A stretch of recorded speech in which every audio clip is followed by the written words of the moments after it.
একদম বিয়েবাড়ির মতো পারফেক্ট ফুলকপির রোস্ট কিন্তু তোমরা বাড়িতেই খুব ইজি প্রসেসেই তৈরি করে নিতে পারবে, যেটা খেতে হবে দুর্দান্ত। তাহলে চলো বেশি কথা না বলে রেসিপিটা শুরু করা যাক। আর রেসিপিটা যদি ভালো লাগে অবশ্যই একটা লাইক, কমেন্ট, শেয়ার আর সাবস্ক্রাইব করে দিও। দেখো কড়াইয়ের মধ্যে বেশ কিছুটা জল গরম হওয়ার জন্য বসিয়ে দিচ্ছি। জলটা গরম হয়ে গেলে ওর মধ্যে দিয়ে দিচ্ছি 1 টিস্পুন নুন।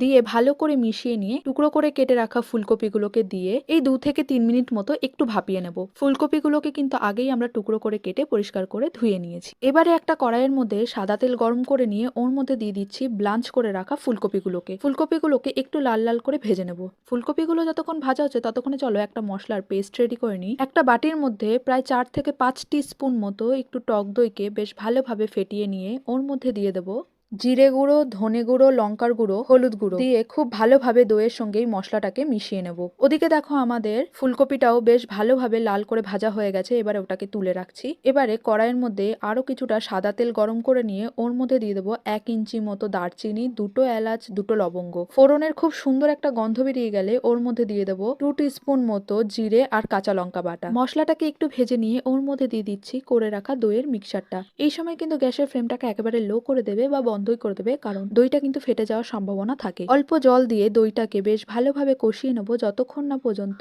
উপরে তেলটা ভেসে উঠছে। যতক্ষণ দইয়ের সাথে এই মশলাটা কষানো হচ্ছে ততক্ষণে চলো আরো একটা পেস্ট রেডি করে নিই। তার জন্য নিয়েছি বেশ কিছুটা চীনাবাদাম, কিছুটা চারমগজকে ভালোভাবে পেস্ট করে নেবো। তোমরা কিন্তু এখানে চীনাবাদামের জায়গায় কাজু বাদামও ইউজ করতে পারো। আমার কাছে এটা অ্যাভেলেবেল ছিল না তাই দিইনি। দইটাকে আমাদের বেশ ভালোভাবেই কষানো হয়ে গেছে। এবারে দিয়ে দিচ্ছি করে রাখা বাদামের পেস্টটা দিয়ে এর সঙ্গে ভালোভাবে কষিয়ে নেব।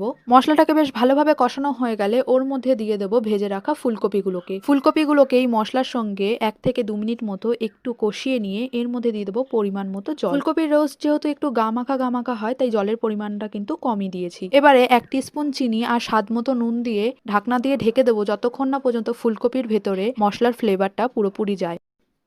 ফুলকপিটা আমাদের খুব ভালোভাবে সেদ্ধ হয়ে গেছে। এবারে এর মধ্যে দিয়ে দিচ্ছি কয়েকটা চেরা কাঁচা লঙ্কা দিয়ে গ্যাসটাকে হাই ফ্লেম করে 1 থেকে 2 মিনিট মতো একটু ফুটিয়ে নিয়ে নামানোর আগে একটুখানি গরম মশলা আর 1 টিস্পুন মতো ঘি ছড়িয়ে দিলেই কিন্তু আমাদের ফুলকপির রোস্ট একদম রেডি।